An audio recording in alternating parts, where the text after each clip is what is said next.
Assalamualaikum dan salam sejahtera. Anda sedang menonton agenda AWANI secara langsung dari studio AWANI di Bukit Kewangan, Kuala Lumpur, dan disebabkan kita menghormati PKP dan MCO itu, maka kita pun hanya akan bersiaran dalam talian dengan mereka yang telah pun kita kenal pasti. Tapi malam ini saya ingin fokuskan hanya pada peranan teknologi.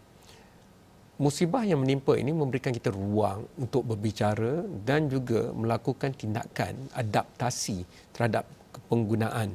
Dan kepenggunaan yang paling penting adalah aplikasi teknologi revolusi perindustrian 4.0 ke dalam setiap operasi sama ada industri maupun kemasyarakatan. Dan dalam konteks ini, elok kalau kita telusuri bagaimana satu-satunya negara kini yang betul-betul berjaya keluar daripada lonjakan graf pandemik yang begitu memuncak dan tinggi, iaitu negara China.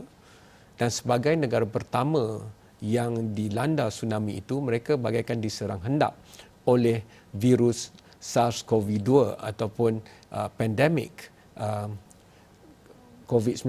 Dalam konteks ini, bagaimana dua hospital yang dibina dengan begitu cepat di Wuhan itu, Zhejiang dan Lishan, berjaya untuk menangani perkara ini. Antara salah satu faktor utama ialah penggunaan kepintaran buatan ataupun artificial intelligence ataupun AI. Dan malam ini, jika anda pergi ke wired.com ataupun medtech, anda akan dapat membaca tentang artikel yang melihat kepada bagaimana AI digunakan di situ, dan syarikat yang terbabit dinamakan sebagai SkyMind Neurobionics. Dan setelah bersusah payah dan bertukus lumus, kami berjaya mendapatkan, terima kasih kepada kontak yang cukup baik dari Malaysia, Eduardo Gonzalez. Dan oleh itu saya ingin meminta izin berbicara bahasa Inggeris. Hi to Eduardo Gonzalez, the Vice President of SkyMind Neurobionics. Hello, how are you? Hi, I'm fine. How are you? Thank you. Thanks for the introduction. Yes. Yes. I was just explaining in Malay to the audience of how the two hospital in focus for the pandemic in Wuhan, that they were helped and assisted a lot by the artificial intelligence use. So if you can walk us through that, since your company is directly connected to that initiative. So can you explain to us the Wuhan story first, and then we go to your company and AI? Sure. So Wuhan was kind of an unprecedented, pandemic. It spread incredibly quickly, quicker than ever before in, kind of human history. And so that meant that we had to be able to beat this virus, we had to take very drastic measures. And so, things like creating those pop-up hospitals incredibly quickly was, one very important part of getting people in hospitals and treating them. But the other part, which I think was very important, was to use artificial intelligence and these things to kind of encapsulate knowledge, right? And so they were able to, kind of communicate, not just in words, but through, AI, what the virus looks like in certain parts of China or with certain age groups, to see what kind of, how the disease progresses. And by using, IT and AI, they were able to support the frontline doctors to help diagnose and treat the patients faster than ever before. Yes. So I would imagine that, suddenly with urgency, you had to really make your team, your set of programmers or your engineers, to look at things that you have never looked before or put to test, or data that you have never input into your system. Because AI works on data, at least I understand that much about AI. So a radiologist that is very, very well known here in Malaysia told me that COVID has this appearance of atypical pneumonia, peripheral distribution, for example. So how do you translate all that, especially from a very medical kind of input from the CT scans or whatever else that you have, let's say from a radiologist's terminal, into your system, we have not ever been exposed to that. Because if I understand the principle behind deep learning and machine learning, it's all about data, and the ability to string along artificial intelligence from there. Yeah. So this is so you're very right about kind of naming deep learning as a very important part of this. So the area of AI is one of the oldest areas in programming and computer science. And before we kind of created deep learning, AI was mostly what we term now machine learning. And in machine learning, usually, when you have new data, you have to train the model from scratch. And if you don't have a lot of that data, there's no options for you. You're kind of stuck. Correct. But with deep learning, we've been able to do something that's called transfer learning. So what that enables you to do is, for example, when you see a new car, you've never seen that car before, but you are able to know from past experience of seeing many cars, many bicycles, many trucks, that this is a car, even if it may be shaped, very differently. Deep learning has that capability. So the COVID system that we created wasn't trained just on COVID. It was actually trained for the last 3 years on pneumonia, both bacterial and viral pneumonia. So it came in to this new data already knowing what a healthy lung looks like and what an unhealthy lung looks like. And then we added the COVID data and forced it, hey, now you have to not only do bacterial and viral, but also viral and separate that from COVID. And we were able to do that. The experience in Wuhan, is it just looking at, scans of the lungs, or is it also more end-to-end? Because one of the main things to be done, as suggested by the World Health Organization or WHO, is for test. And the ability of testing is also subservient to the ability of the PCR-assist test, for example. So wouldn't AI also be able to help? Because in order for the machines to tell whether it's coronavirus SARS-CoV-2 or not, is by looking at the protein or DNA sequence of, for example, the virus. So that can be done easily by AI, for example. Was that the case? So the interesting thing about testing is that, tests aren't 100% accurate. And so the more tests you do, the more confident you can be when they both agree, and the more suspicious you have to be when they disagree. And the interesting thing about COVID is there are symptomatic people and asymptomatic people, which makes it very difficult. So if you have a PCR test that comes in positive, but the person has no symptoms, you have to worry, did I do the test correctly? Our system, it's not, you can use it, doctors used it in Wuhan, particularly before the PCR tests were widely available, which is possible to do, but they could also use it as an extra step, right? It just gets them extra sure whether this person has, a COVID-based pneumonia or something else. So it can help the doctor become more confident, and that really helps them choose the medication and the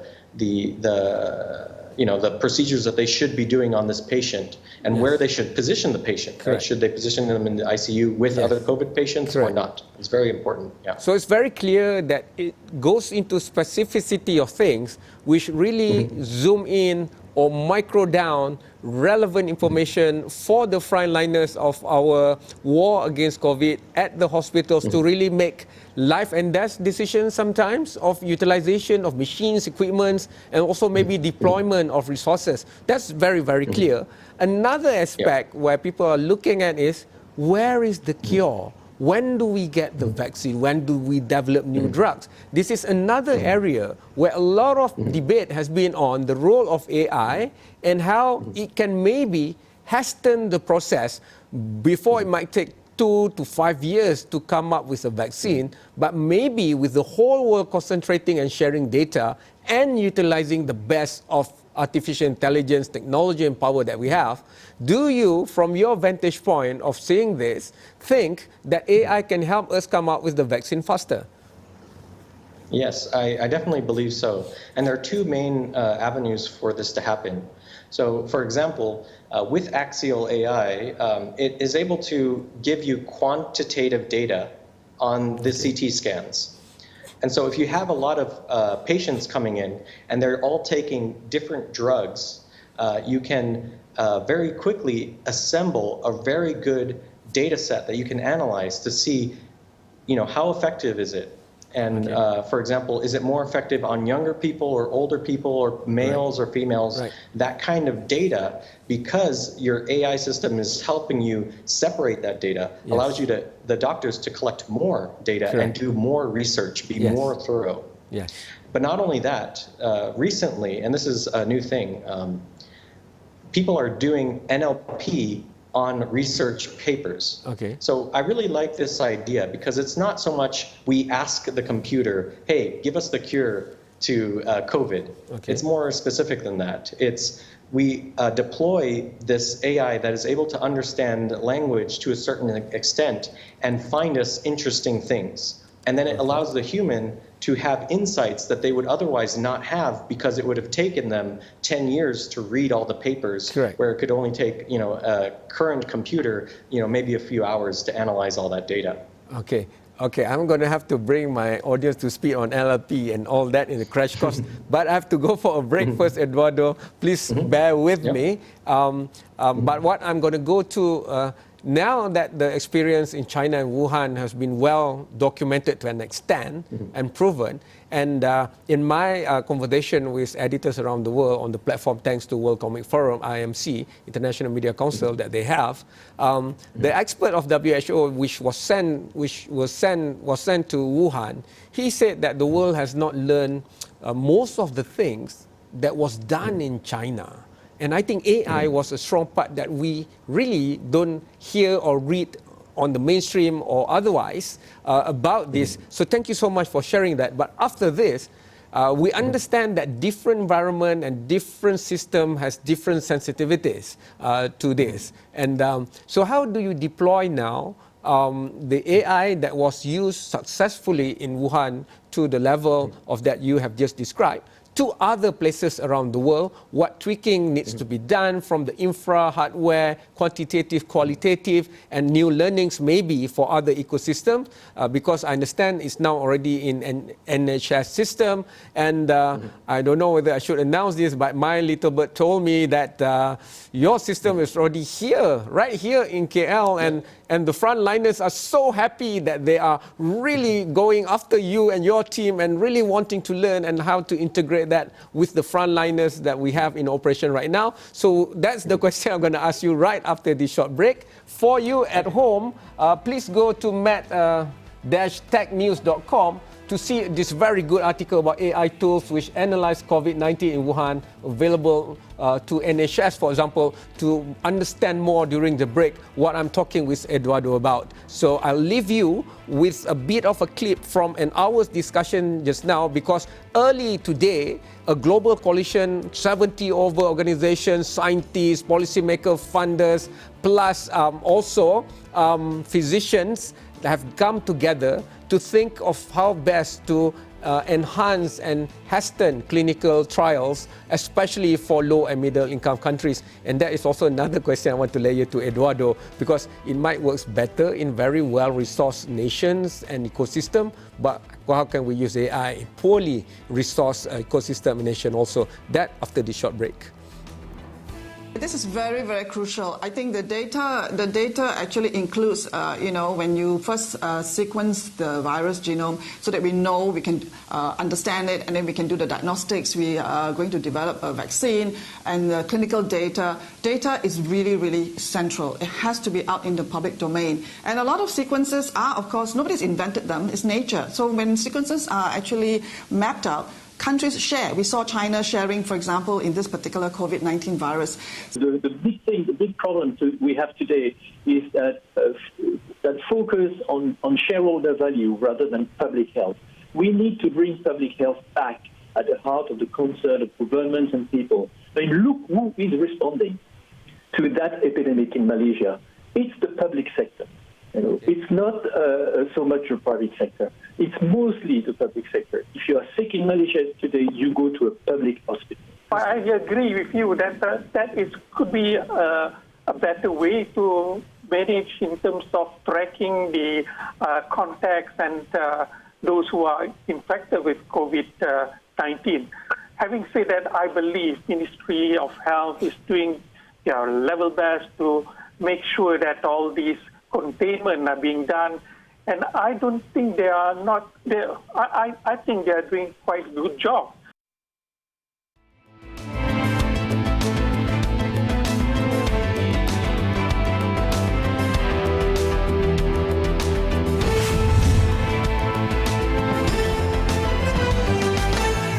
You're still watching Agenda, and we're still talking about fighting COVID. We want to flatten the curve. Not only that, we want to kill it off once and for all, and technology is here to help us.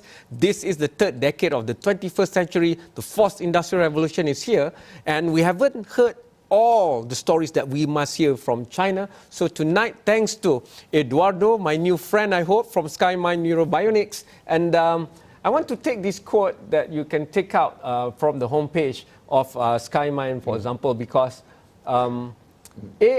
Axial AI developed to assist the medical teams to diagnose patients with COVID-19 symptoms faster.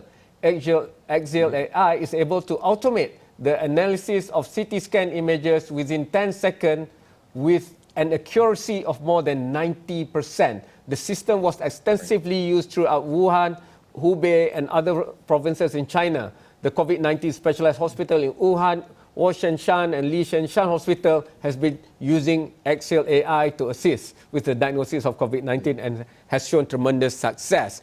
Eduardo has testified to that. I've asked him a few questions on that. But now, I hear that he's right now in Hospital Kuala Lumpur. That's our general hospital in KL. Eduardo, if you can confirm that for us, please, because many people are feeling so helpless that they don't know how to help our frontliners. Now that you guys have come in and helped, can you explain how you make the system that works so well in Wuhan to also work well in ecosystem outside China, which might have different environment like KL? Yeah, so the interesting thing about this system is that it's not a cloud system. We were able to take the servers that we've been developing in our neurobionics lab, and we shipped a couple of them over here to Malaysia. And we installed them this morning. I was in the hospital Kuala Lumpur, and I installed that into the hospital and showed the doctors how to use it, how they can triage, and how they can incorporate that into their current research and future diagnostics. So that was a very exciting time because this was the first time that this technology actually left China, even though within our laboratory and inside of China, it has been in development for over 3 years. Okay. So Malaysia is among the first outside China to, start operating this soon? Yes, over here is the first time we were able to, get that system into another country. Yeah. So when will it be in full operations in KL?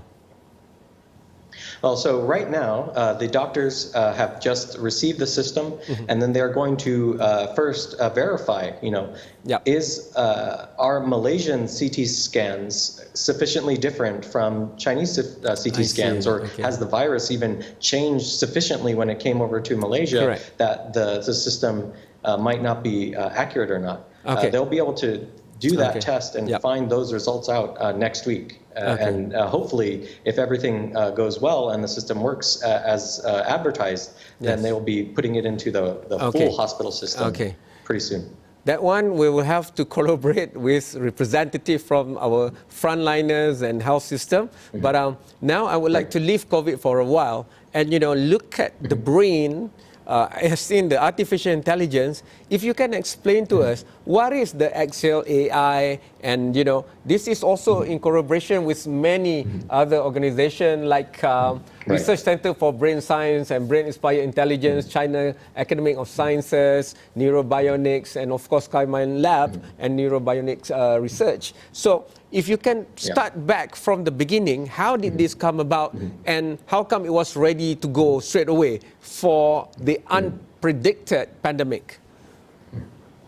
Yeah, so that is an interesting story that I think I can compress fairly well. So the lab, the Neurobonics lab, is connected to the China Academy of Science. And the Neurobonics lab is within the Institute of Brain Intelligence Technology.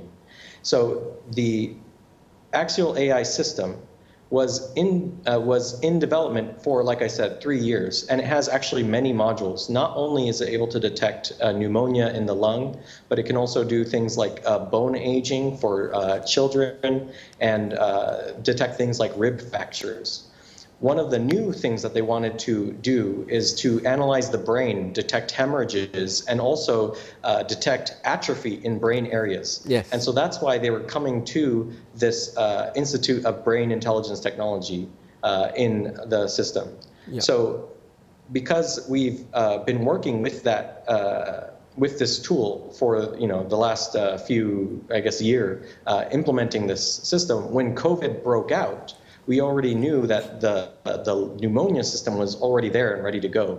And so, when they had to go to the front lines and they got the data through the China Academy of Science to train the model, and they were able to determine that it worked well, they then deployed it within China. Yes. And now that, the situation has calmed down a bit in China, now they're trying to see through SkyMine, which is a more global company, can they take this technology and spread it out throughout the world? Okay. And that's what we're helping them to do. Correct.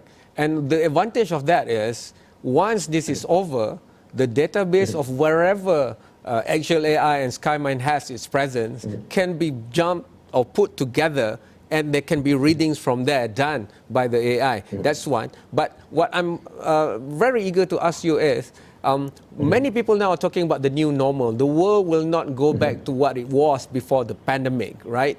Even as simple as door handles not being around anymore, because that's one of the main mode of transmission. So it will detect all presence and the door will open, for example, as simple as that. But more complexly, we should be taking this opportunity to adjust, pivot, or leap certain things in the way we do things, and the health system is one of it.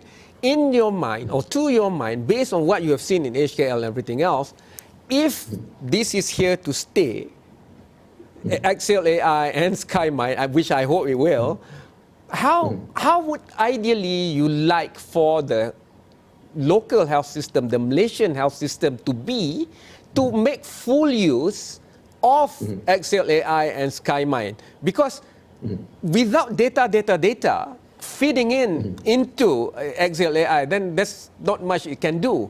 But for that to happen, the manual needs to be digital, the unnetworked needs to be networked, and maybe certain other stuff needs to happen. So I'm just reversing this question to ask you the ideal picture that we should have to give Axial AI the best that it can do.